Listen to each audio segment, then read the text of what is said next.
ദേവി മൂകാംബികേ ഭഗവതി രക്ഷിക്കണേ. അനിയനും ചേട്ടനും കൂടെ സമരം ഒത്തുതീർപ്പാക്കാനെന്നും പറഞ്ഞ് ഫാക്ടറിയിലേക്ക് പോയിട്ടുണ്ട്. അവിടെ ഇന്ന് എത്ര എണ്ണത്തിന്റെ കൈയും കാലും ഒടിയുമെന്ന് നിനക്കേ അറിയൂ. അധികം കുഴപ്പങ്ങളൊന്നും ഉണ്ടാക്കിക്കാതെ അവരെ ഇങ്ങ് എത്തിച്ചേക്കണേ ഭഗവതി. അനിയം ബാവേ മൂരാച്ചി, അനിയം ബാവേ മൂരാച്ചി, നിന്നെ ഞങ്ങൾ എടുത്തോളാം, നിന്നെ ഞങ്ങൾ എടുത്തോളാം. ചേട്ടൻ ബാവേ മൂരാച്ചി, ചേട്ടൻ ബാവേ മൂരാച്ചി, നിന്നെ ഞങ്ങൾ എടുത്തോളാം, നിന്നെ ഞങ്ങൾ എടുത്തോളാം. അനിയൻ ബാവയുടെ ഗുണ്ടായിസം അവസാനിപ്പിക്കുക, അനിയൻ ബാവയുടെ ഗുണ്ടായിസം അവസാനിപ്പിക്കുക, ചേട്ടൻ ബാവയുടെ ഗുണ്ടായിസം അവസാനിപ്പിക്കുക. എന്ത് പണ്ടാരാടാ അതിലെഴുതിയിരിക്കണേ? എനിക്ക് അത് വായിക്കാൻ പറ്റണില്ല. പിന്നെ ഇതൊക്കെ വായിക്കാനല്ലടാ നീ 3ാം ക്ലാസ് വരെ 6 കൊല്ലം പഠിച്ചത്? ആഹാ, അന്ന് ഞാൻ പഠിച്ചതേ പഴയ അക്ഷരമാണ്, ഇത് പുതിയ അക്ഷരമല്ലേ? ഈശ്വരപിള്ളേ, എന്തോ അത് വായിക്കടോ. വായിക്കാൻ. ചേട്ടൻ ബാവേ കരിങ്കാലി, നിന്നെ പിന്നെ കണ്ടോളാം. അനിയൻ ബാവയുടെ ഗുണ്ടായിസം അവസാനിപ്പിക്കുക, ചേട്ടൻ ബാവയുടെ ഗുണ്ടായിസം അവസാനിപ്പിക്കുക. 4, 3, 7 പേരുള്ള ഏതെങ്കിലും പാർട്ടിയുടെ പേരും പറഞ്ഞ് സമരം ഉണ്ടാക്കുന്നതും ഗുണ്ടായിസം കാണിക്കുന്നതും നിങ്ങളല്ലടാ. ഫാക്ടറി ഞങ്ങൾ തുറക്കണില്ല. നിനക്കൊക്കെ ചെയ്യാൻ പറ്റുന്ന എന്താന്ന് വെച്ചാലേ അങ്ങോട്ട് ചെയ്തോ. അങ്ങനെ കയറി വെല്ലു വിളിക്കല്ലേ മുതലാളിമാരെ. ഞങ്ങളുടെ നേതാക്കന്മാർ വിചാരിച്ചാലേ ഇവിടെ പലതും നടക്കും. കുറെ നേതാക്കന്മാര് വന്നിരിക്കുന്നു. മുക്കാ ചക്രത്തിന് തൊഴിലാളികളെ ഒറ്റുകൊടുക്കുന്ന നേതാക്കന്മാര് ഉണ്ടായിരുന്നടാ. പണ്ടൊരു നേതാവ്, 10 പൈസ കൈക്കൂലി വാങ്ങിക്കാത്ത നേതാവ്, മഹാത്മാ ഗാന്ധി. കേട്ടിട്ടുണ്ടോടാ? ആ നേതാവ് പണ്ടൊരു സമരം നടത്തിയായിരുന്നു, സ്വാതന്ത്ര്യ സമരം. ആ സമരത്തിലെ ഞങ്ങളും പോയിട്ടുണ്ടായിരുന്നു, ഓരോ കോണാനും കൊടുത്തോണ്ട്. ആ കോണകത്തിന് വില ഉണ്ടോ നിനക്കൊക്കെ പുല്ലുകളെ? വായട്ടാ. മുതലാളിമാര് പ്രസംഗിച്ചു പോകാമെന്ന് കരുതണ്ട. ഇന്ന് ഈ എഗ്രിമെന്റിൽ ഒപ്പിട്ടില്ലെങ്കിലേ ആയുഷ്കാലം ഈ കമ്പനി പൂട്ടി തന്നെ കിടക്കും. എടാ പൂട്ടിക്കിടന്നാലേ ഞങ്ങൾക്ക് ഇതേ ഇതാ. പക്ഷെ നീയൊക്കെ ഒരു ആയുസ് മുഴുവൻ ഈ കൊടിയും പിടിച്ചോണ്ട് ഇതിന്റെ വാതൊക്കെ നിൽക്കേണ്ടി വരും. ഓർത്തോ? വായട്ടാ. ഒപ്പിടാതെ പോകാൻ ഞങ്ങൾ സമ്മതിക്കില്ല. എന്നാ പിന്നെ അതങ്ങ് ഒപ്പിട്ട് കൊടുത്തേക്കാലടാ. അതെ ചേട്ടാ, അവർക്കൊരു ആഗ്രഹമല്ലേ, നമുക്ക് അങ്ങോട്ട് സാധിച്ചു കൊടുത്തേക്കാം.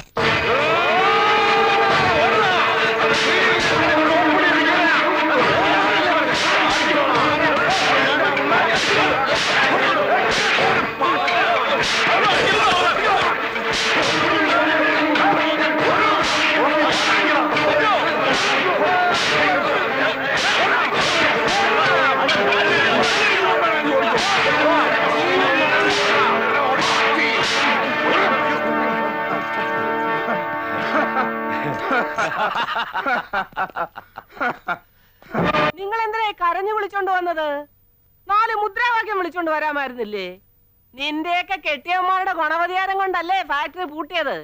ഇനി അത് ജമ്മത്ത് തുറക്കാൻ പോകുന്നില്ല. അങ്ങനെ പറയരുത് കൊച്ചമ്മേ, ഞങ്ങൾ മുഴുവൻ പട്ടിണിയില്ല. ഇന്ന് പട്ടിണിയെങ്കിലും ഉണ്ട്, നാളെ അതും ഇല്ല. അനുഭവിച്ചോ കൊച്ചമ്മേ? ഞങ്ങളുടെ മക്കളെ ഓർത്തെങ്കിലും മുതലാളിമാരെ കൊണ്ട് കമ്പനി തുറപ്പിക്കണം. എടി പെണ്ണേ, അതിനിപ്പോ ഞാൻ എന്താ ചെയ്യണമെന്നാ? എന്റെ കെട്ടിയവൻ പോലും ഞാൻ പറഞ്ഞാ കേക്കത്തില്ല, പിന്നാണോ അങ്ങയുടെ ചേട്ടൻ?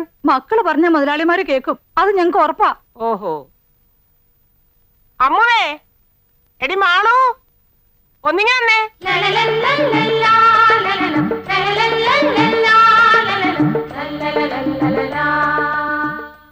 ആ വരുന്നുണ്ട്. എന്താ ചെറിയമ്മേ? ദേ, നിങ്ങളെ കൊണ്ട് ശുപാർശ ചെയ്യിപ്പിക്കാൻ വന്നിരിക്കുകയാണ് അവര്. നിങ്ങൾ നിങ്ങളുടെ അച്ഛന്മാരോട് ഫാക്ടറി തുറക്കാൻ പറയണമെന്ന്. ഞാൻ പറയില്ല. എന്തൊക്കെ അനാവശ്യങ്ങളാ അച്ഛനെയും വലിയച്ഛനെയും പറ്റി നാട് മുഴുവൻ എഴുതി വെച്ചിരിക്കുന്നത്. അത് സാരമില്ല മാളു, ഇത്രയും പേര് ഇവിടെ വന്ന് പറയുന്നതല്ലേ. നിങ്ങൾ വിഷമിക്കണ്ട, ഞങ്ങൾ പറഞ്ഞോളാം.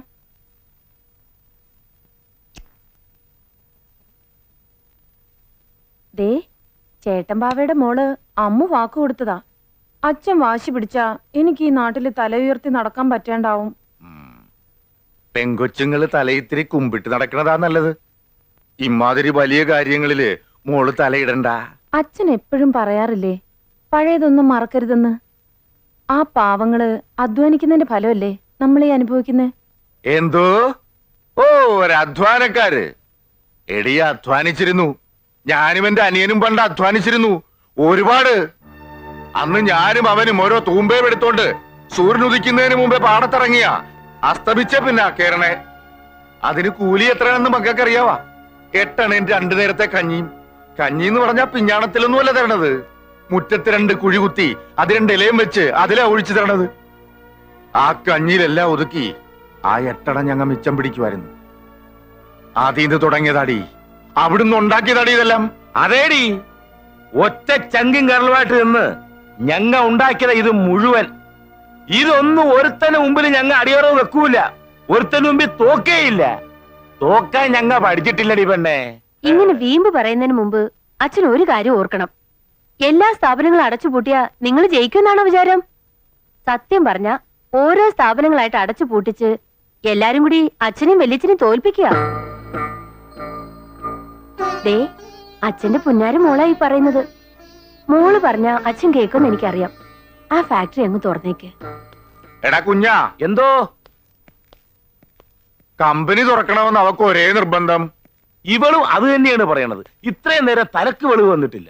മക്കൾക്കിടെ ഓരോരോ കാര്യങ്ങള് ഓരോന്നേ ഉള്ളെന്നും പറഞ്ഞ് പുന്നാരിപ്പിച്ച് തലയെ കയറ്റി വെച്ചിട്ടാണ്. പോട്ടടാ, നമ്മൾ അവർക്ക് വേണ്ടിയിട്ടല്ലേടാ ഈ കഷ്ടപ്പെടണത്. അവരെ വിഷമിപ്പിച്ചിട്ടുള്ള ഒരു നേട്ടവും നമുക്ക് വേണ്ടടാ. അവരുടെ ഇഷ്ടം അതാണെങ്കിൽ നമുക്ക് അങ്ങോട്ട് തുറക്കാടാ. തുറന്ന ആ ചെറ്റകട മുമ്പിൽ nuമ്മ മുട്ടുകുത്തി പോലെ ആകെയില്ല ചേട്ടാ. മുട്ടുകുത്തണ്ടാ. അവന്റെയൊക്കെ നേതാക്കന്മാര് ചോദിച്ചതിലും 100 രൂപ കൂടുതൽ നമ്മക്ക് കൊടുക്കാം. അപ്പാര് ജയിക്കും? മുതലാളിമാര് ജയിക്കും. അമ്മും മാളും ഇടപെട്ടപ്പോ തന്നെ മനസ്സിലായി ഇത് ഇങ്ങനെ വരുമെന്ന്. പോയ കാര്യം എന്തായടോ? അത് ബാവന്മാരുടെ കൂടെ ഡ്രൈവർ പണിക്ക് നിൽക്കാൻ ഈ നാട്ടിൽ നിന്ന് ആരും വരും തോന്നുന്നില്ല. കുട്ടികൃഷ്ണന്റെ കൈയും കാലും തല്ലി ഓടിച്ചത് ഈ നാട് മുഴുവൻ പാട്ടായി. അതവൻ പെമ്പിള്ളേരുടെ വൃത്തിയോട് കാണിച്ചിട്ടല്ലേ? അബദ്ധത്തിന് അമ്മുവിന്റെ പുറത്തൊന്ന് കൈ തട്ടിയെന്നാ കുട്ടികൃഷ്ണൻ പറഞ്ഞത്. ഇത്താരമൊക്കെ മതിയാക്ക്. ഓ, പോയാ പെണ്ണുങ്ങളോട് പറ കമ്പനി തുറക്കാൻ ഞങ്ങൾ ഉത്തരവിട്ടിരിക്കുന്നെന്ന്. ശമ്പളം കൂട്ടിയിട്ടില്ലെന്നും പറയാലോ. ഫാക്ടറി തുറക്കാൻ തീരുമാനിച്ചു. നിങ്ങളുടെ നേതാക്കന്മാര് പറഞ്ഞതിൽ 100 രൂപ ശമ്പളം കൂടുതൽ തരാനാ മുതലാളിമാര് പറഞ്ഞിരിക്കുന്നത്. പൊക്കോളൂ.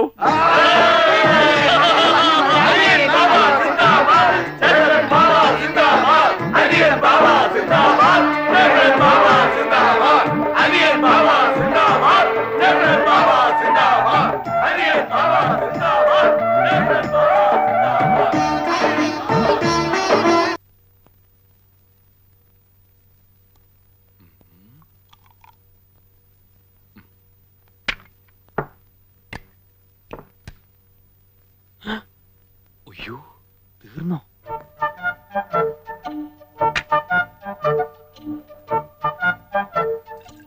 വെള്ളം ചേർത്താണെന്ന് അറിയരുതേ ഭഗവാനെ.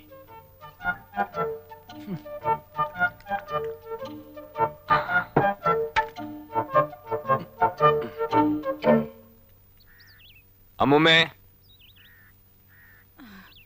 വന്നു. ഞാൻ വിചാരിച്ചു മരുന്നൊന്നും കഴിക്കാതെ ഇവിടെ കിടന്ന് ചത്തോട്ടെ എന്ന് നീ കരുതി കാണുമോന്ന്.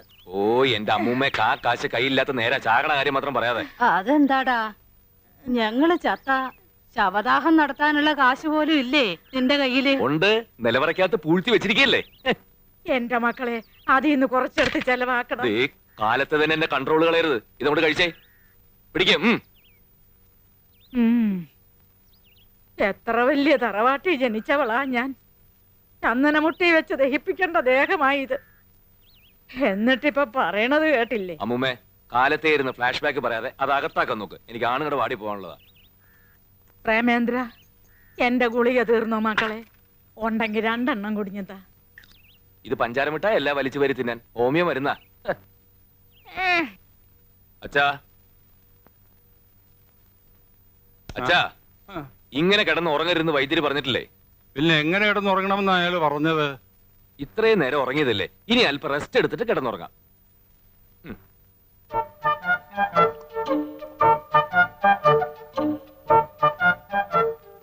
ഇതെനിക്ക് സാധാരണ തരുന്ന മരുന്നല്ലല്ലോടാ. അല്ല, ഇത് വയറിളക്കം നിക്കാനാ. എന്റെ അമ്മയെ, ആരാടാ എനിക്ക് വയറിളക്കമെന്ന് പറഞ്ഞത്? ഇളക്കം പോട്ട് ഒരു അനക്കം പോലും ഇല്ലാണ്ടിരിക്കുക. പിന്നെ ആർക്കാ ഇളകിയത്? പ്രേമചന്ദ്ര, അയ്യോ, ഇളകിയത് എനിക്കാടാ. ഈ ഇളക്കവും വെച്ചോണ്ട് എന്തിനങ്ങനെ കറങ്ങി കിടക്കുന്നത്? അപ്പൂപ്പിന് ഒരു സ്ഥലത്ത് അടങ്ങി ഒതുങ്ങി ഇരുന്നൂടെ? അടങ്ങി ഒതുങ്ങി തന്നെയാടാ ഇത്രയും നേരം ഞാൻ കക്കൂസനകത്ത് തരുന്നത്. ആ മരുന്ന് നിങ്ങടാ. ഉണ്ടായിരുന്ന അച്ഛൻ കുടിച്ചു, ഞാൻ പോയി വേറെ മേടിച്ചോണ്ടിരാം. കൊണ്ടോറടങ്ങാൻ വേഗം വരണം. എന്നെ ഇവിടെ കണ്ടില്ലെങ്കിൽ ഞാൻ കക്കൂസിലെങ്ങാനും വീണ് കിടക്കണ്ടാവും.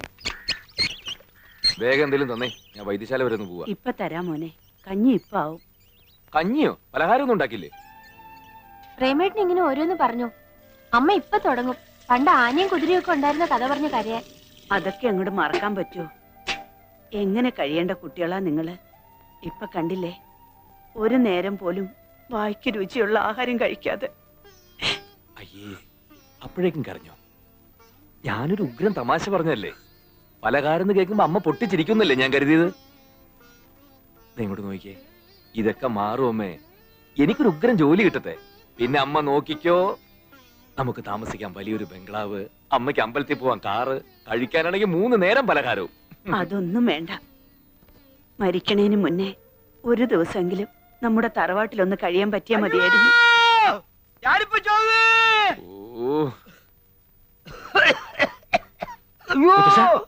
എന്തു പറ്റി മുത്തശ്ശ? മുത്തശ്ശ, എന്താ?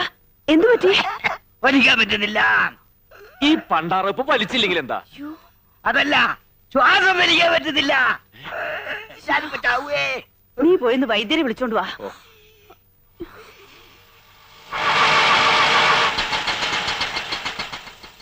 സാറേ, ഞാൻ വെയിറ്റ് ചെയ്യണോ? താൻ വെയിറ്റ് ചെയ്യണ്ട, ഓട്ടോ വെയിറ്റ് ചെയ്താൽ മതി. ഓ, ആരാ? ഈ ചെമ്പകശ്ശേരി വീട് തന്നെയല്ലേ? അതെ, എന്താ കാര്യം? ഞാൻ ബാബാ ബ്രദേഴ്സിന്റെ മാനേജറാണെന്ന് വേണമെങ്കിൽ പറയാം, കാര്യസ്ഥനാണെന്നും പറയാം. ഇനി അടിയാളാണെന്ന് പറഞ്ഞാൽ യാതൊരു വിരോധമില്ല. ഏത് ബാബാ പ്രദേശത്തിന്റെ ഏത് മാനേജർ? കാര്യം എന്താണെന്ന് വെച്ചാൽ പറയണം. ഇവിടെ ഒരു കാർ ഉണ്ടായിരുന്നു, വിറ്റൂന്ന് കേട്ടു. അത് ഇപ്പോഴാണ് കേട്ടത്, വിറ്റിട്ട് കാലം കുറയായി.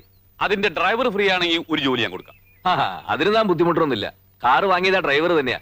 ശമ്പള കുടിശ്ശേ ഒരുപാടായപ്പോ ബാക്കി കാശ് ഇങ്ങോട്ട് വന്ന അയാൾ കാറും കൊണ്ടുപോയി. ഇപ്പൊ ടാക്സി ആയിട്ട് ഓടിക്കുക. അപ്പൊ അതും പോയി. അല്ല, എന്താ കാര്യം? ഒരു ഡ്രൈവറെ അത്യാവശ്യമായിട്ട് വേണമായിരുന്നു.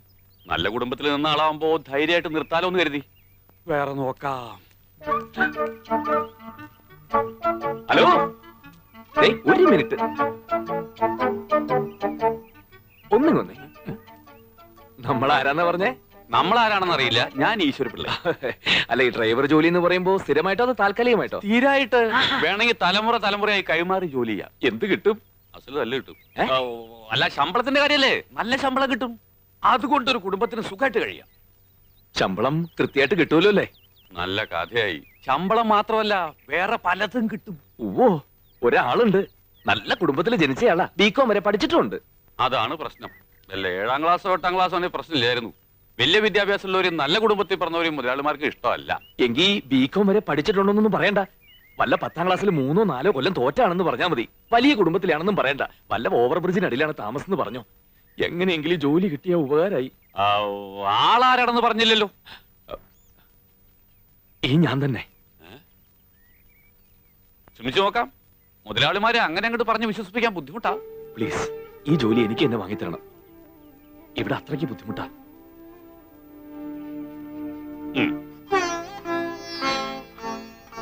എന്നാലും ഈ ഡ്രൈവർ പണിക്കൊക്കെ നീ പോണോ?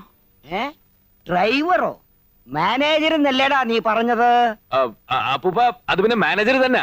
ഡ്രൈവറാണെന്ന് അയാൾ പറയുന്നത് ഞാൻ കേട്ടല്ലോ. അത് എനിക്കൊരു ഡ്രൈവർ കൂടി ഉണ്ടെന്ന് പറഞ്ഞതാ. എന്നാ പിന്നെ ഞാൻ പോട്ടെ. പോയിട്ട് വരാമെന്ന് പറയടാ. പോയിട്ട് വരട്ടെ.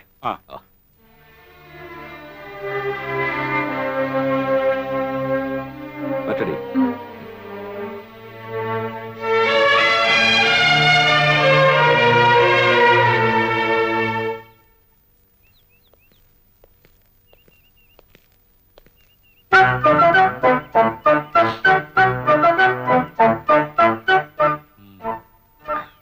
എന്താടാ നിന്റെ പേര്? പ്രേമേന്ദ്രൻ. പ്രേമചന്ദ്രൻ. പേര് തന്നെ പശ കാണല്ലോടാ. കുറെ കൂടെ പ്രായമുള്ള ഒരുത്തനെ കൊണ്ടുവരാനല്ലേടോ തന്നോട് പറഞ്ഞേ? ഇവന് നല്ല പ്രായമുണ്ട്, കണ്ടാ തോന്നിക്കില്ല. പിന്നെ നല്ലൊരു കുടുംബത്തിൽ ജനിച്ചോനാ. ഓഹോ, എന്താണ് നിന്റെ കുടുംബ പേര്? അത് പിന്നെ അങ്ങനെ പ്രത്യേകിച്ച് പേരൊന്നുമില്ല. അല്ലേലും ഡ്രൈവർമാർക്ക് പ്രത്യേകിച്ച് കുടുംബ പേരിന്റെ ആവശ്യമില്ല. ഈശ്വരപിള്ളേ, ഓ പാടോ.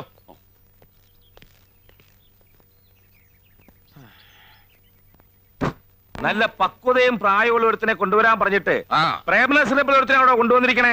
കാഴ്ചക്ക് പ്രേമനസരാണെങ്കിലും ഉള്ളില് ഭരതഗോപിയ. പ്രണയരോഗം ലവലേശയില്ല. നീ പറഞ്ഞുകൊണ്ട് നിർത്താം. എന്തെങ്കിലും വൃത്തികേട് അവൻ കാണിച്ചാൽ മുട്ടുകാലി ഞാൻ തലി ഒടിക്കും. ഒടിച്ചോ? അവന്റെ 2 മുട്ടുകാലും മുതലാളിമാർക്കുള്ളതാ. അവന്റെ അല്ല, നിന്റെ മുട്ടുകാലിന്റെ കാര്യമാണ് ഞാൻ പറഞ്ഞേ.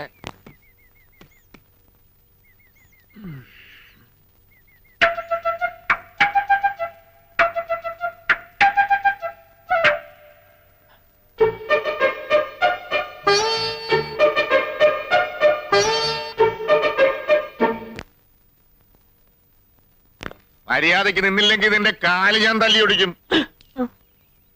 പ്രേമേന്ദ്രന്റെ പേരിലുള്ള പശക നീ പുറത്തെടുത്താലുണ്ടല്ലോ, അനിയമ്പാവയും ചേട്ടമ്പാവയും ആരാണെന്ന് നീ അറിയും.